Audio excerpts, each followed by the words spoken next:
Hello everyone, this is Mazaluk and welcome to the 49th Battle of the Promethean Directive, which in this case is the Battle of Furland checkpoint, where we have quite possibly the biggest land battle ever in the Promethean Directive, and we've got a force of tanks representing the defenses of the Auronean Federation.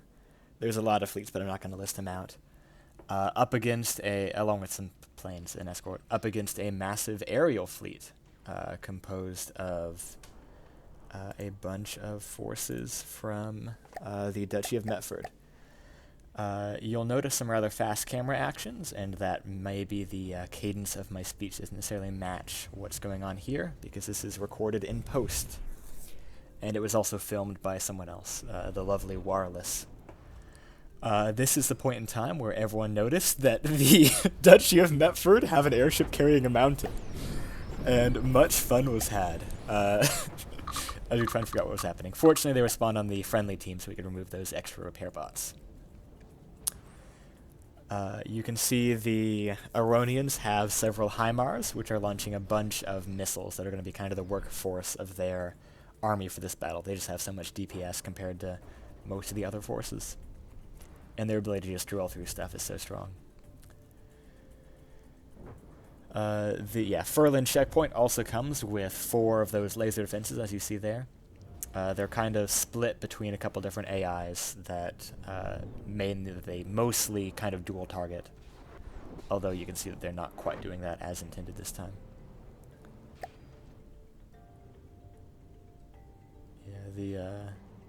Several of the HIMARS wound up running into the... Oh, laser. Several HIMARS ran into the water. So we ended up respawning those to just give them a better chance, because that was just a bad spawn on the side of battle setup. And we do want everyone to have a good and fair chance of winning, so...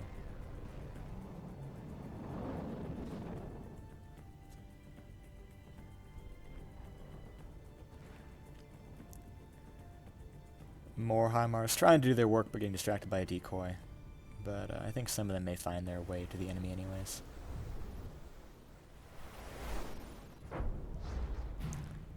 The mountain is continuing its glorious crusade towards the enemy.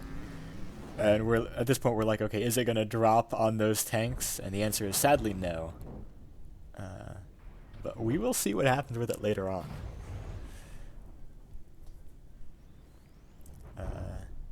You are allowed a few repair tentacles, so this is fine what's happening there.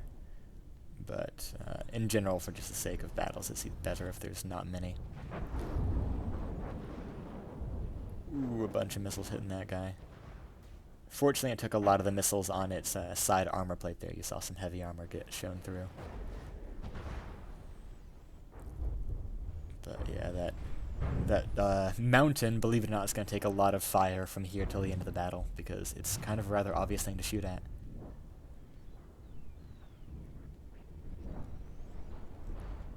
One of the aircraft carriers is crashed there, as you can see, whereas several other airships are taking a lot of damage as time goes on. Those decoy spinners are worth their weight in gold, but this one's very soon about to be disabled by just body hits.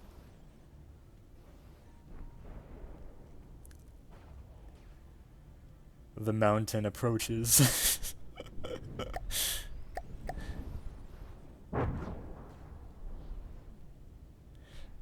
This was, I believe, an attempt by the Duchy of Metford to set up a city of their own once they captured the checkpoint. Complete with a very nice big defensive building. And here we're like, is it going to drop on the defenses? That would be funny, but nope, not the defenses. Will it drop on the HIMARS? Maybe. And in fact, the answer is yes. And it released a ton of APS shells from those diff guns before being brought back up, because apparently it didn't like that drop.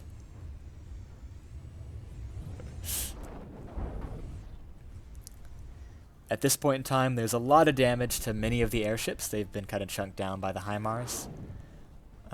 But they're also still mostly airborne, and there's been a pretty high atrophy rate among the Auronean tanks, many of which use plasma, which is not very well suited for fighting in a an environment with very little heavy armor, which the Promethean Directive certainly is.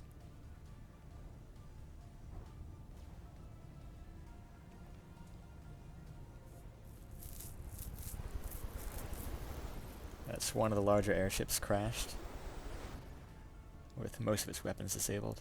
Another one's down right there. But still fighting. It's got, looks like a diff gun on top and another, well, on what used to be the top. Back to the mountain, which I think is about to be dropped again.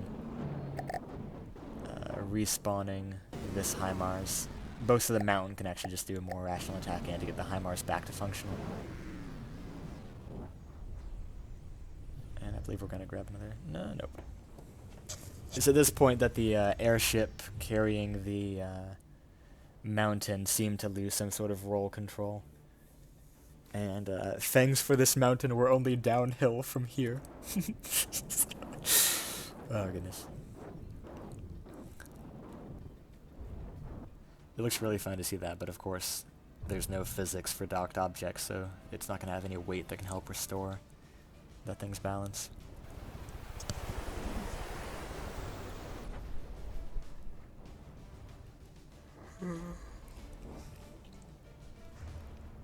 And I have been saying Duchy of Metford, it's technically the Victorian dynasty.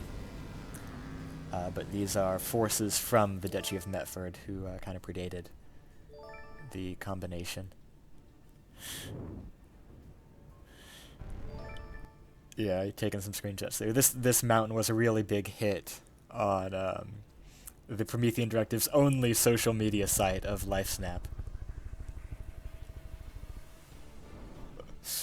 It was the greatest thing to ever happen, I think, in a battle. One of the greatest, anyways. There have been a lot of funny moments, but that was definitely one of the top ones. Like, normally I'm a big fan of realistic fights, but it's just so funny when someone just brings a mountain casually. And it's like, you know, we're going to bring a mountain, we're going to deploy it, we're going to drop it on some enemies, see what happens.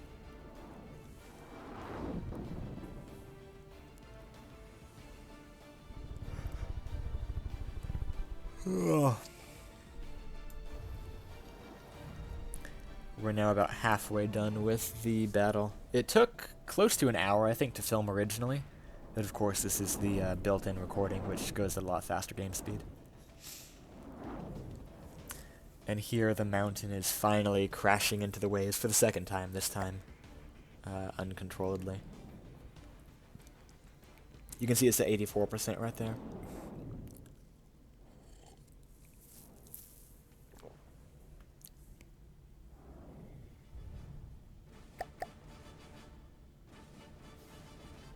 And one of the drones from the Auroneans managed to lodge itself against the base of the mountain somehow. I have no idea how. But it managed to hit it and avoid all of the spikes. Or it maybe hit a spike, but it avoided damage because I don't think docked vehicles can do damage.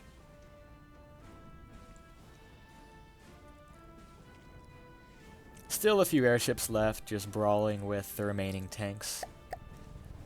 And of course some that are damaged and stuck. In general, anything that crashes like that will be considered mobility killed until either some forces come by to rescue it or repair efforts have been made to repair it in place or in situ as much as can be done. Here, though, we can see this guy's getting rammed by some of the tank, which is funny.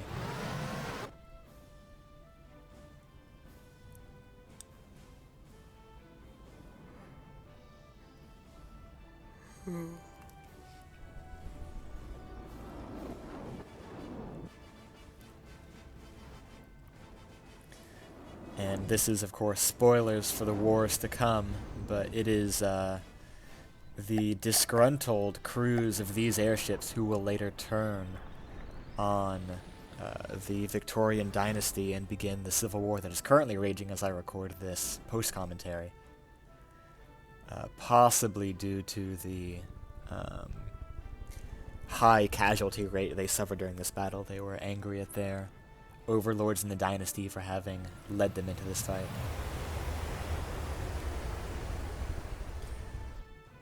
Casual ear rape as that thing passes by with engine sounds. I do wish FTD kind of scaled those things better. I mean, you can change it in settings, but it would be nice if it was audible from a further distance, but deafening for much, just less deafening in general. New. It's funny watching the sped up camera movements that you sometimes get in these battles like this. Like this was actually not done at too bad of a game speed when it was originally recorded. Like it was maybe 1/4, which would have made this over an hour long, but that's still not terrible for an FTD battle like this.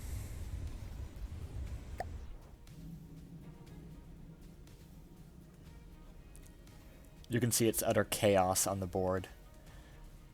Forces are everywhere. And the Victorian dynasty was spawned on the player faction, just kind of arbitrarily, makes it easier to see health. But it also means we can get the player to ride around on occasion like this, or to do removing parts that may be illegal or may be just not helpful, like was done with the repair bots on this carrier. The Mugong arrow carrier, I think it was.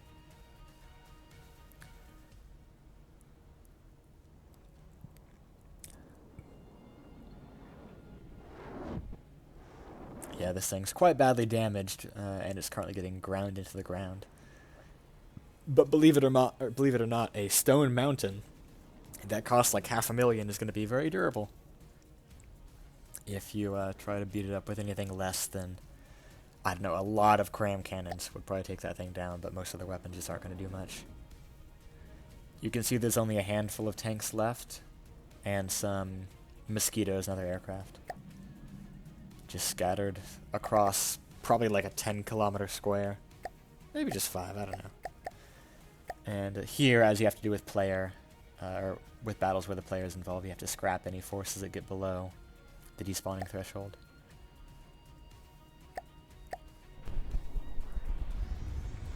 Although it doesn't matter much usually. If they're at 1%, they're probably not going to attract any fire.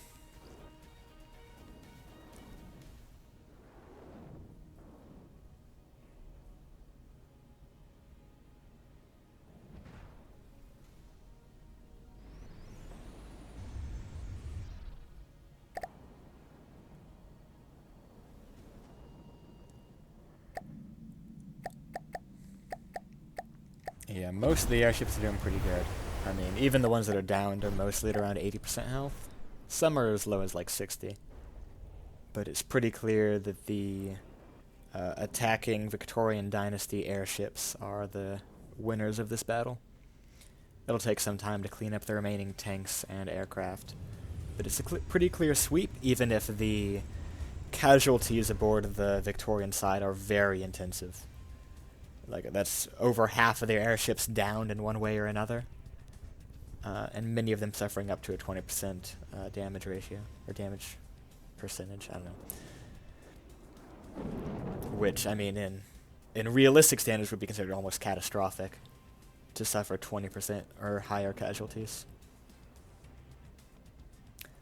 But in FTD, that's often something you don't even scoff at.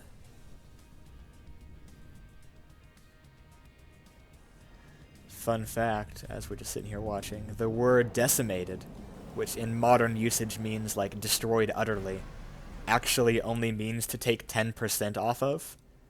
So it's like, oh, this army of 100,000 men got decimated. You mean they lost 10,000 men? I mean, sure, that's a lot, but that's only 10%. Deci, of course, being the Roman for 10 or 1/10. But in military terms, even taking 10% casualties is very, very significant. Because if you think about that, like, that could be an entire unit out of an army destroyed, or it could be like one person every squad killed. And at that point, you're like, everyone has lost someone they know. And that's a lot of death, which is generally considered not good. And with this many airships crash, there's got to be a kind of brutal landing for the crews. With the ones that are even still airborne, maybe at 20% casualties, or the carriers having lost up to maybe half of their air wings. I think by the end there were 50 aircraft deployed, and I think 20 were lost in this battle. So 40% atrophy among the aircraft, which is also pretty severe, even for the winning side.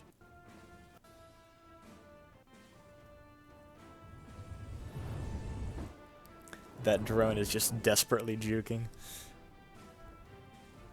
I think it's a drone. Could be a fighter, but it's probably a drone. Yeah, it looks like it. Most people have been using drones, not actual fighters, for some reason. Just being more modern or futuristic, maybe.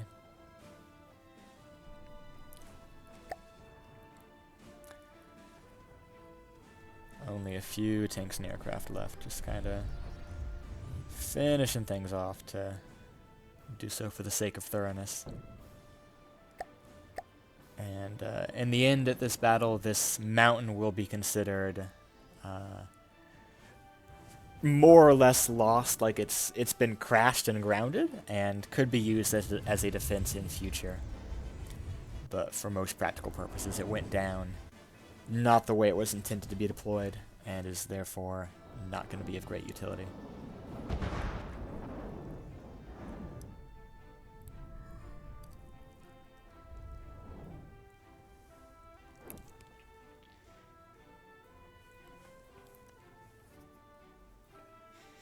It's crazy how fast FTD looks when it's actually going at full game speed.